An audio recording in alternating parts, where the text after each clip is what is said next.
Welcome to Season 3 of the Knack for Business podcast.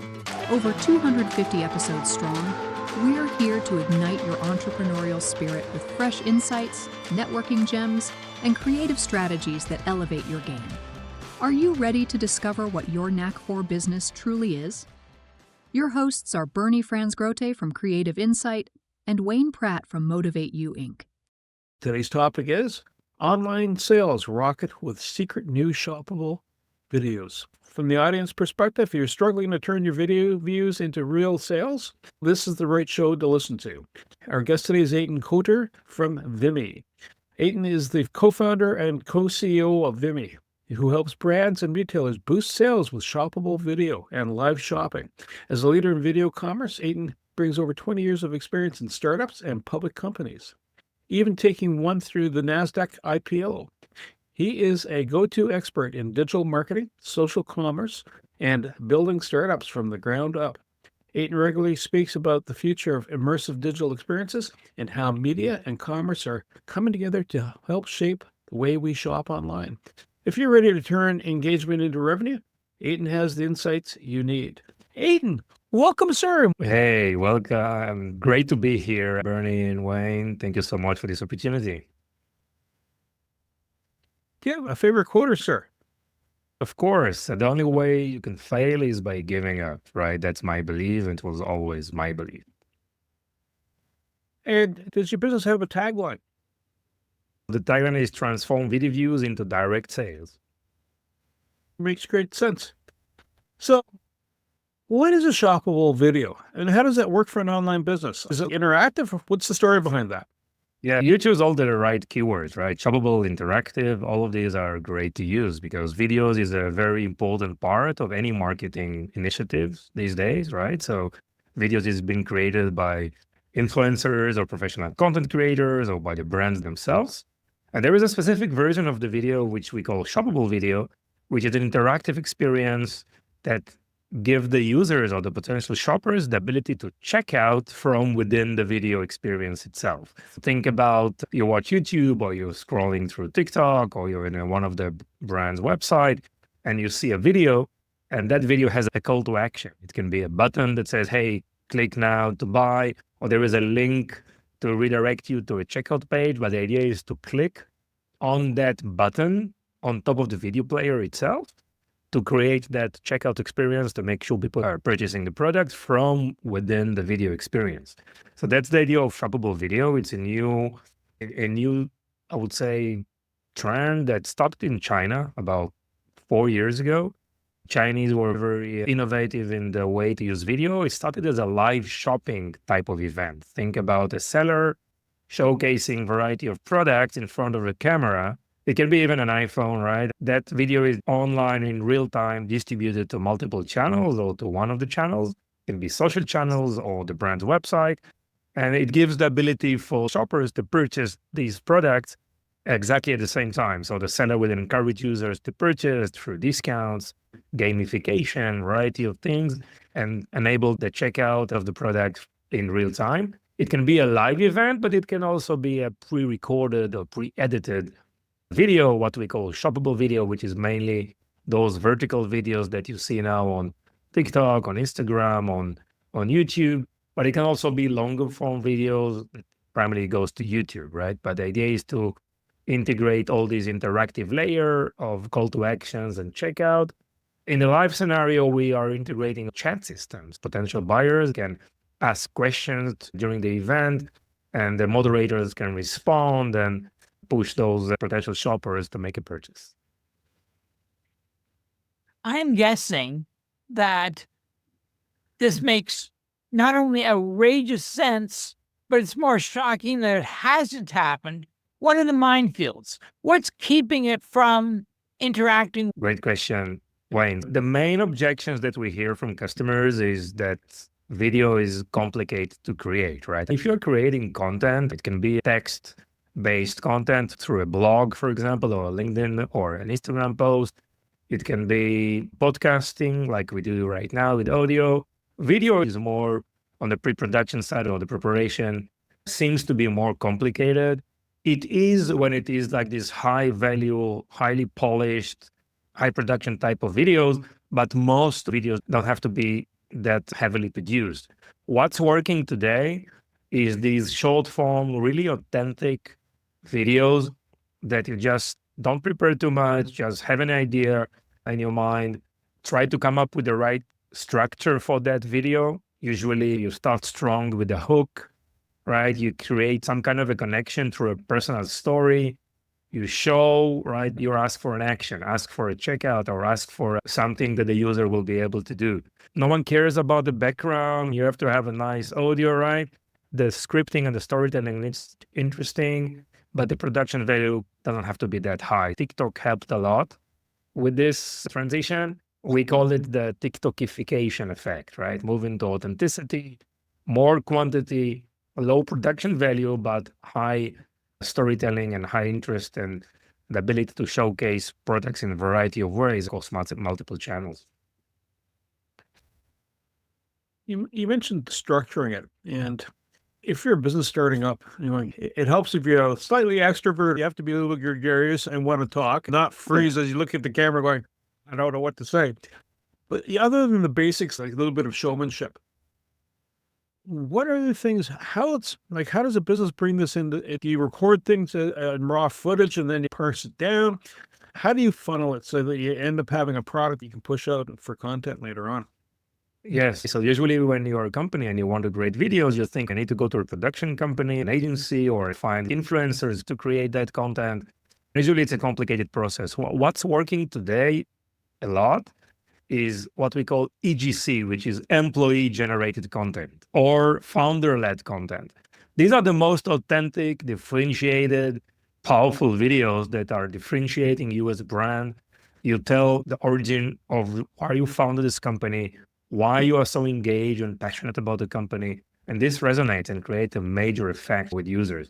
The idea is that to try to identify where is the company in the marketing funnel. If we just split it to the main three sections, let's say awareness, consideration, and decision, right? So if you're just a new brand or just launching a new product, you're still in the awareness stage, right? The idea here is to don't push your product, provide educational content, market information, provide variety of information that just build you as a thought leader, as someone who is trustworthy and bringing a lot of value. And if you are moving on into the consideration stage, provide all these comparisons, you versus others. Don't be afraid to talk about your competition.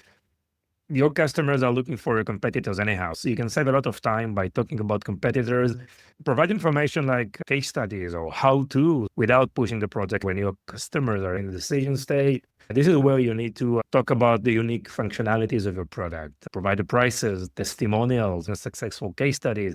You need this type of content at that stage. Create a list of content ideas in each of those stages in the marketing funnel. This will give you a lot of ideas about how to create content around that. And when I create content, 30 seconds content initially, not more. This is what we mean by content, like bite-sized information. Do that every day. If you stick to this for 2 to 3 months, you are in a very good position versus the competition, because all the social networks are promoting video through the algorithm. They are favoring videos because videos keep you for a longer time in their platform, right? So keep creating videos. They need to be authentic. Don't spend too much time, not more. If it's a 30 seconds to 60-second video, probably you need to spend 15 to 30 minutes on that video. Just take your iPhone, capture the video, use some AI tools out there to do the editing. It's very, very easy to do these days with all the AI tools out there that can help you with content ideas, with the scripting, the post-production, the editing, right? It's very easy to do. You can get external help with this. But this is the most powerful marketing weapon that any company can have today through these short-form videos, and consistency and authenticity just wins any marketing channels out there. Yeah. One thing I'm guessing, I could be wrong, a company will get excited about this and try it, and when they don't get on Fortune magazine next week, they quit depressed. How much time and what metrics do you follow to not be delusional, not be discouraged, but to actually build an incremental plan? Another great question. The way these things are working, this is not a linear growth. It's not an accumulation of the numbers of video that you do. If I started just now, in 1 month, I have maybe 30 videos. So it doesn't work that way. The way it works is consistency means that more people will watch your videos. Not all your videos will be great and interesting, but you need just one, right, to create this hockey stick effect. Then suddenly you had 300 views, and one video you have 30,000 views, right? And then you move to a different level in terms of how the algorithm, the net, and the networks considers you. And you continue to post. Not all the videos will perform great. And suddenly, after a few weeks, another video will make a huge difference, right? With tens of thousands of views or even hundreds of thousands of views. And this is the way to grow. There's nothing that even come close to this effect. It's all organic. I don't talk about paid media or advertising budgets. It's all organic. By the way, those videos that are performing very well, we usually recommend our customers to push them with advertising budgets because we know the return on that spend is going to be very good. So in our platform, we give a lot of data about what's working and what's not. Times of the day, the length, the scripting, some feedback on the scripting. So there is ability to improve. And once you figure out what's working most, you can adapt your style and continue on that process. Now, that's a very powerful way on trying to get this data, which is so important to figure out what's working and what's not. So I usually tell those people who are going in front of camera, don't discourage, just keep going, right? This is why consistency is so important. You don't know why one of the videos is going to explode, but I guarantee you they will. It doesn't matter your style, or if you've never been in front of the camera, the content value is the most important thing. It doesn't matter the look or your age, right? The content quality, the consistency, and just showing up. And this is very important in this process. It's interesting because you've touched on a couple of things. Consistency, you get that piece, and you never know what's going to make something go viral. If you have a video, is this where Vimmi kicks in then? They look at something going, hey, and all of a sudden the hockey stick moment happens. You're just going, holy smokes, that was hot. Do you look for the recipe in that then? Do you look for what were the tells for that so you can replicate it? Is that one of the elements that Vimmi provides? Exactly. The data and the analysis of what's working and what's not in your videos is a very important part of the platform. And it gives a lot of help to expedite this onboarding process. As I said, it usually takes 2 to 3 months. You can have a completely different company after these 3 months. I see results, companies that are just increasing their overall sales by 30%, 40%. It doesn't mean that people actually click to purchase because not all these videos are shoppable. A lot of these videos are for building awareness and building your community. You can see an overall increase because people trust the brand. The sentiment of the brand is much higher because they know the people behind the scenes. And if you have few people from the same company just posting, this has a snowball effect, creating a huge impact in the market. So are you actually measuring how the video surfaced on someone's device, mobile, top? Is it a matter of it's surfaced, they got played, or it surfaced and got played partially or got played fully? What are the metrics you tie in that you're tracking to provide that feedback loop? Exactly. All of the above and a lot of others. We know video is powerful for insights, for analytics, much more than text-based or anything else, because we know so much. We know how much time you watched, when you stopped, why you stopped, the quality of the video. We know geographical location where you watched that video. There is so much data that is aggregated to a data lake and then followed with AI models that are trying to come up with some insights and recommendation primarily about how to improve video KPIs, right? In terms of the way you script the video, when you publish those videos, are you better on live, short form or long form? What's working best? We check engagement parameters like likes, views, or shares. We have a lot of like deeper analysis of what's really happening behind the scene in terms of how are you engaged when you watch that video. So we try to combine variety of sources into the AI models and recommend, as I said, the video KPIs, but also on the product KPIs, right? So business side of things, like recommending products to showcase in different times of the day, maybe how to structure your overall content planning based on these different stages of the marketing funnel. It's a system that learns a lot through the video and give you a lot of recommendation to improve business parameters and overall video parameters. Social media. Does this skew toward Facebook? Is this out there on LinkedIn? What social media tends to provide the best for your business? Again, it depends on the target customers of we are a B2B customers. We are B2B companies. Our customers are usually brands. They are divided into direct-to-consumer brands and B2B. If you're direct-to-consumer, you need to decide your ideal customer profile, for example, age. If it's like Gen Zs, for example, so probably you need to be on TikTok, right? If you are millennials, probably TikTok, Instagram. But if you're like Gen X, right, so probably Facebook. YouTube is like all over the place, right? So first and foremost, you need to decide who are your customers and where you need to focus, because each one of these platforms are providing different demographics. And TikTok style videos, because it's Gen X, you need to craft those videos in a certain way versus Facebook or Instagram or YouTube, where different generation are watching and are expecting different things, okay? I'm creating a lot of videos. We're a B2B company, so I'm really active on LinkedIn. That's my primary channel. We repurpose the content all over, but I know that the primary channel that I need to focus is on LinkedIn. So each one of those companies has one main area of focus usually, and all the rest are like secondary priority, because TikTok, for example, or Instagram, they represent a certain type of audience and a community that you need to focus, deep dive, and communicate with them and build direct engagement also with these people.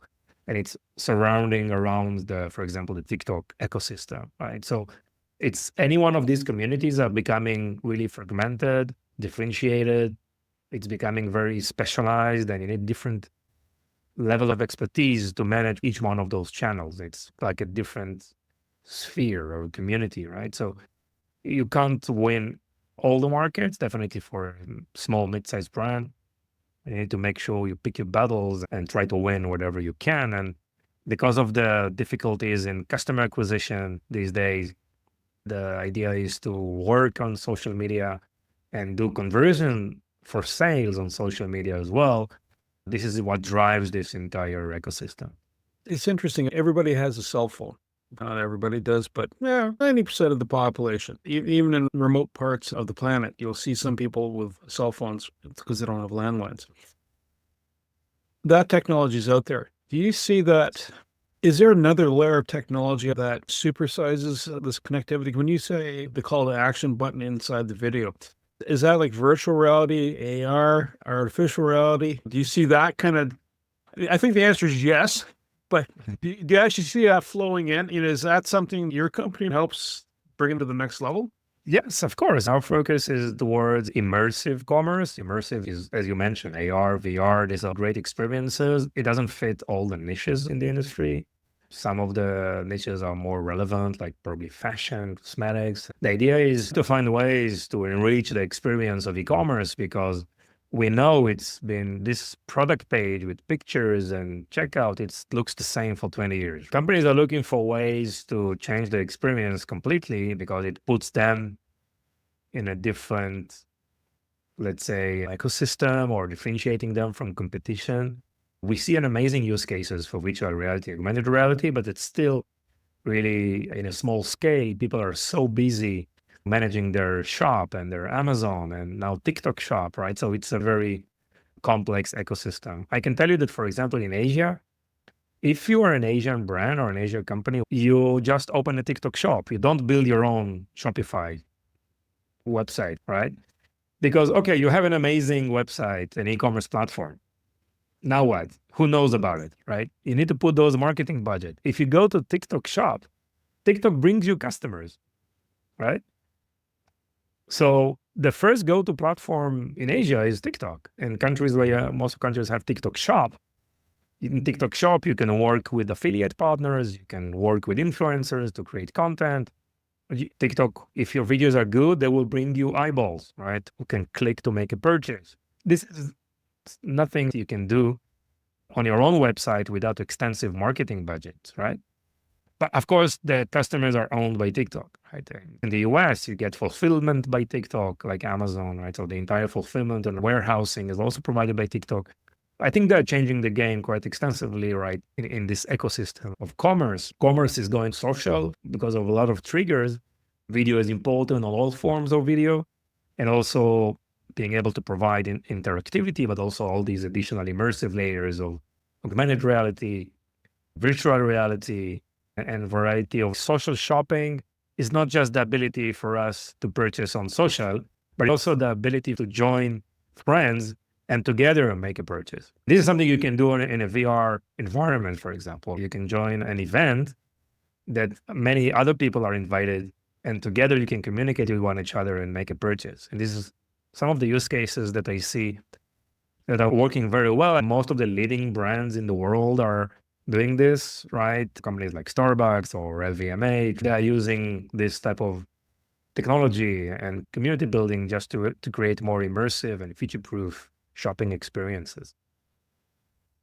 You foresee a time when you're doing artificial reality and virtual reality, it's all visual and sound, so audio and visual.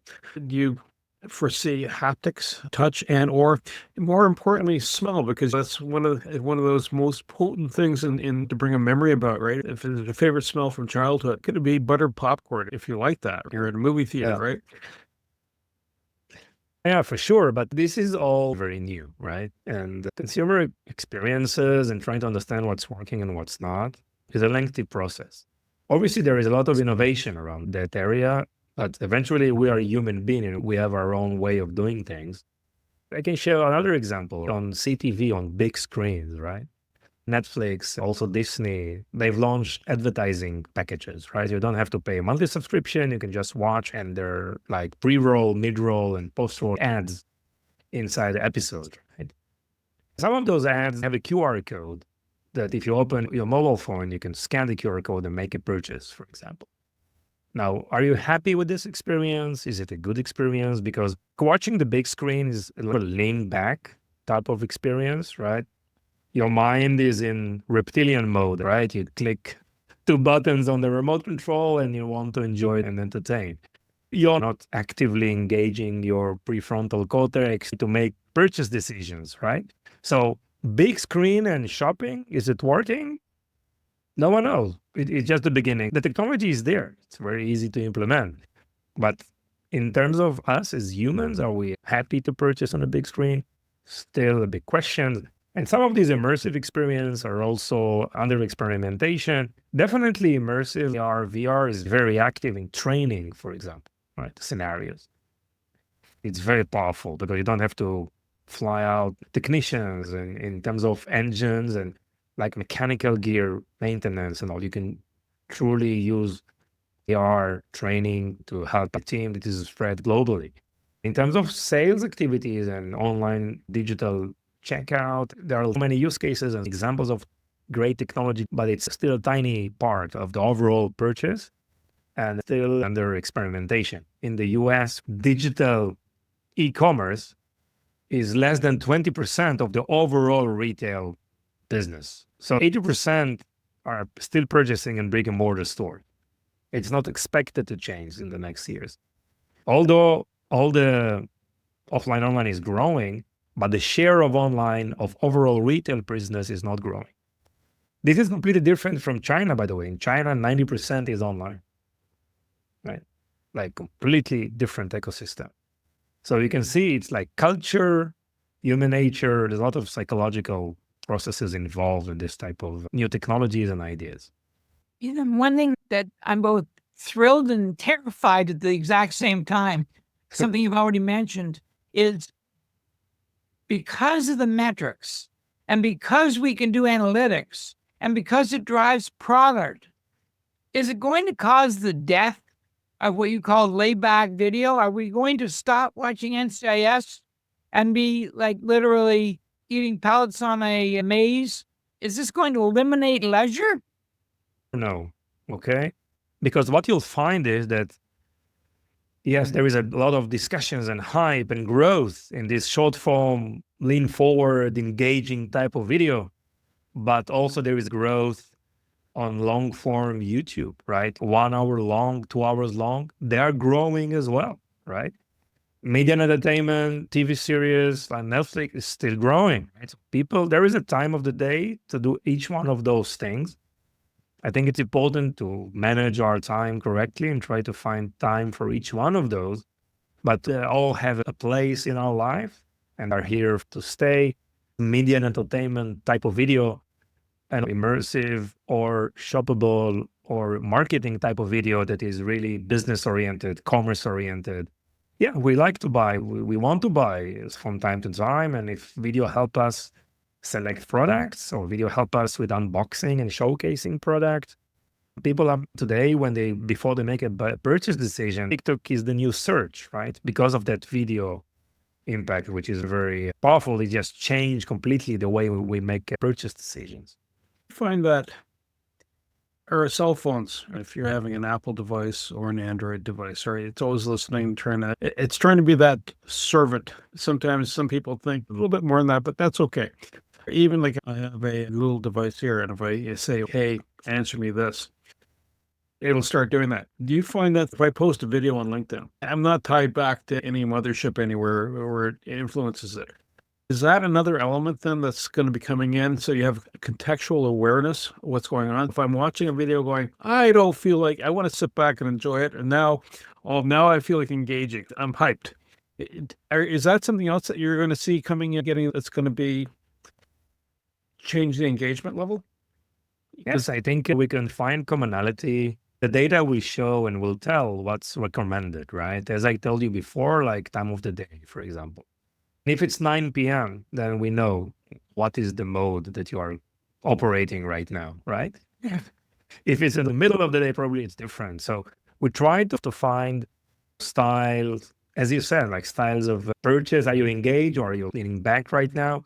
And I don't think these videos can be regenerated automatically. Although there are a lot of AI tools out there, I think it's important to discuss AI avatars. I did a duplication of myself in one of the AI tools, and I just paste the text, and I can create 1,000 videos in one day. Just pasting the script, the text. And you have another Eitan who is just talking, and I never did this video. And you will know, even today, not in the future, right now, you will not have even 1% chance to identify that this is created by an AI company. A lot of the videos you see right now, if you're scrolling social media, are created by AI avatars, right?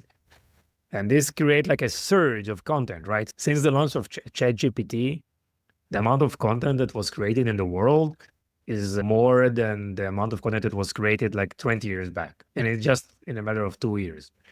Because of these tools, the future is endless. There's so many things. First, the AI system needs to understand your psychological states, creating automatic content, AI avatars. Yes, why not? All these things can be, of course, they're available today and will improve in the future. It's frightening on one side, but it's also exciting on the other. Let's see how it goes. You're not going to let Bernie replace me as an avatar, are you? Oh, wait, we're too ad-libs to make that happen. I noticed when I used YouTube in the past, I owned a Nissan Versa, no product plug here. But one of the things was how to change a light bulb, right? And I'm looking at it, and I know how to change a light bulb in a car, but it's like, how do we get the thing to flip open? Because I had to do it by touch, right? And so I went to the video. I had a problem to solve. Versus I want to know something new, and I don't know if that's a problem or just looking for new information. So there are two type of tracks that are afoot. And I'm sure AI will figure it out. Like Wayne's got a problem with X, and how do I solve it? How long do I put the roast in the oven for? I haven't cooked one before. Yeah. How does the oven work? If you're trying to do e-commerce, how do you shape that? So are you addressing two different types of audiences? Potentially, yes, but how do you shape it so that your messaging is going out and what you're having for content is going to be effective? Yeah, so we are in the content creation, content, let's say, brands, they need a platform to post that content, but they don't control the algorithms, right? In the TikTok, for example, terms and conditions, they tell very openly that they listen not just to you, they listen and gather information from all the other apps in your phone. Okay. I don't know if you had that experience. Probably I'm searching for something or I talk about something and I open TikTok and suddenly I see videos related to this topic. I'm sure it happens to you as well. Is it good? Is it bad?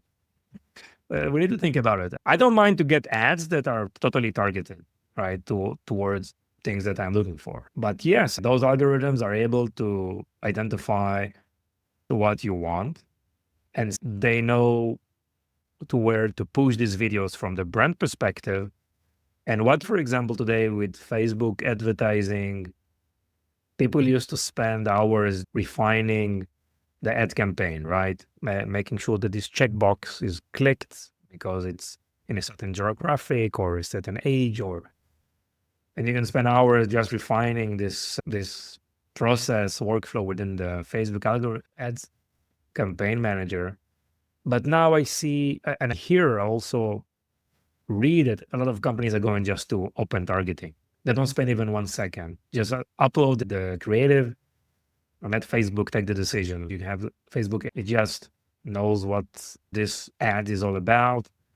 Let Facebook figure out where they need to push these ads and don't care about it. Don't spend your energy in trying to decide for Facebook where to push that content. They know it better than you. This is open targeting, which I see is growing very fast, right?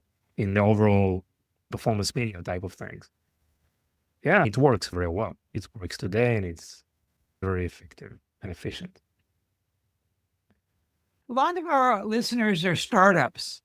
How does a startup leverage video? Yes, in a job description of a founder CEO, startup CEO, you need to have experience, you need to have executive capabilities, know the market. No one told you that you need to know how to create content, post on social, be consistent, be authentic. This was never something that was defined in the job description or you ever added to your CV, right? But this is one of the major items that every founder CEO needs to have, right? Yes, you need to manage R&D, you need to manage marketing, you need to work on your product, listen to customers, raise funds, and create content. If you want to scale, differentiate, and build a community, that's the best way. Advertising is expensive. Most of the venture capital money goes back to Google and Facebook, right? Because of ads. But there are a lot of creative, organic way to do that. You need to put the effort to learn. Anyone can do it. It's a major part of your job description. Create content, differentiate. It can be text-based, video-based.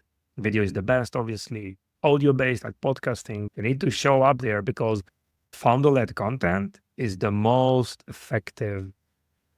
ROI is the maximum in terms of the investment. And it doesn't cost anything, probably your time. Anyone can do that. Do it according to the method that we, in this episode.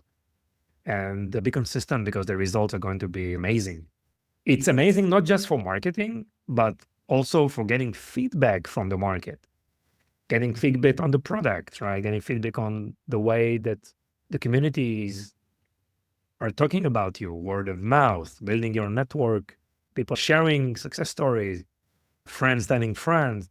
This is so powerful because you are out there, videos are out there, and you are moving fast, being agile in your mind. It's very critical to have that awareness, building, scripting, and launching content and videos, but also having this agile mentality of move fast, break things, don't wait for everything to be perfect because it will never be perfect.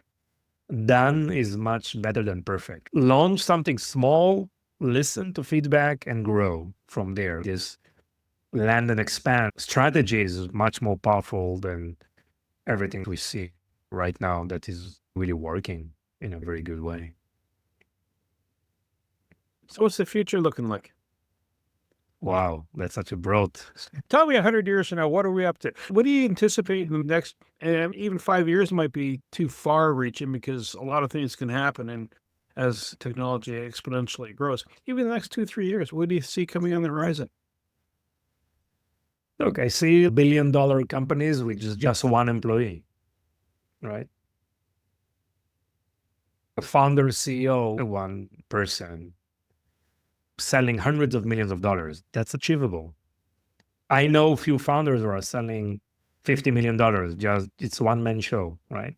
Just one-man show, all through AI, right? So you can have chatbots for support, right? You can have data scraping and marketing automation for your marketing activities, right? AI obviously creating content code, right, for software. And yeah, we'll see a lot of this type of scenario. One thing that I see, which is probably not so far away from us, 2 to 4 years maximum. I'm sure that we will see $1 billion valuation of one person company. Wow. On the other hand, because it's going to be so easy to create things, we are social creatures, right? So we will have this fatigue. We will just ignore everything that is brought to us and we understand it came from AI or it was too easy to produce. We will look for this authenticity, for this human connection, building real engagement and relationships. I think this is bring us back to our probably roots, right? As social creatures, we know how to build a community. As a single person, we are very weak, but as a community, we are very strong. No one can beat us as a community. No one in the world. So as AI continue to spread and evolve, then face-to-face, one-on-ones, community building, social engagements, relationships are becoming much more important. So I'm quite optimistic. There is no limits to what, of course, with AI, to what AI things to develop or shortening time to market, and everything is going to be much easier, but it's going to be more competitive because it's easy for everyone. A lot of VC money is going to companies. They work for 5 years, and 2 guys in a garage somewhere just did the same thing in 6 months, right? Or even 3 months. Time is really exciting. When I started about more than probably 2 decades ago, we were in the hardware industry. I started in voiceover, like voiceover IP. So we used to have these racks of servers with a lot of software. And you develop the product for 3 years. I knew that when I sell this product, it's going to work for 10 years at least. And I can sell this same product for at least 10 years, right? Now we are launching a product. It's probably good for 6 to 12 months. Wow. Because you need to, if it's still the same version, you have there's no way to sell it because you need to continue evolve it. And after probably 5, 10 versions, it's a different product at all, right? Now, what will differentiate is not the features or functionalities or the innovation. What will differentiate is the matureness, the scalability, the performance, those type of characteristics which differentiates probably younger company to more experienced, solid company which are operating for years. So it's one thing to serve a small project, and it's another thing to serve project with millions of daily users hitting your platform, right? It's not just technology. You need an evolution of the technology and infrastructure to support whatever you want. AI will not help because you need time to make sure you're providing good service to your customers. So yeah, there was always a need for human behind, but most of the tasks are going to change and a lot of things are going to change and they're changing as we speak. We thought that with AI, all these repetitive tasks are going to be immediately replaced, right? But what we saw is that creativity was replaced. Look at what's happening in Hollywood, right? With all the scriptwriters and everything. This is the first thing that hit, that creativity layer, which we thought as human is our unique secret sauce versus computers, right? But it's not. It started on the creativity side, and now it's moving to more towards efficiency, cost reduction, time reduction. So let's see. Things will evolve, and no one knows to predict everything, but still a really interesting time. So it's obvious that you run a fairly global infrastructure. Are there some areas of the world or some languages of the world that you like to focus on? And how do we get a hold of you? Yeah, so we are in the e-commerce space, and if you look at the numbers of gross merchandise values, the US market is probably, let's leave China aside because it's the biggest in the world by far. Western world, Asia, US is probably 70-80% of the worldwide gross merchandise value. So we are totally focused on the US market. So we have millions of potential customers in all sizes, and this is where we focus as a company. I'm quite active on LinkedIn. It's Eitan Koter, EITAN KOTER. You can reach out through LinkedIn and also through the Vimmi website. It's VIMMI.net. These are probably the two best place to find me. Thank you to Eitan Koter, my co-host Wayne Pratt, and you, the Knack for Business listeners. If you found this session interesting, let us know. And you know what? If you're into the video business, you want to make your videos count and have more depth and reach, explore new angles, reach out to Eitan. To reach the podcast hosts, email them at info@creativeinsight.com or by the website creativeinsight.com, spelled KREATINSIG.com. To reach Wayne at his email, waynemotive8u.ca, that is MOTIVE, the numeral 8 and the letter U.ca, or his website, motive8u.ca. If you would like to be a guest on this podcast and share your knowledge, let us know. We would also appreciate your feedback on the content or format. Check the show notes for more details. For these podcasts, we like to acknowledge the support and thanks to the following people. Carl Richards from Podcast Solutions Made Simple, a renowned podcast expert. Fred Crouch, who is the Property Wizard podcaster, where Bernie is a co-host. Jovan Strika from @Hive, a co-working space that is more than just a space. Then Melanie Webber, Bernie's invaluable business partner. And Wayne Pratt from Motivate You Inc., who serves as both a coach and co-host of these podcasts. Disclaimer.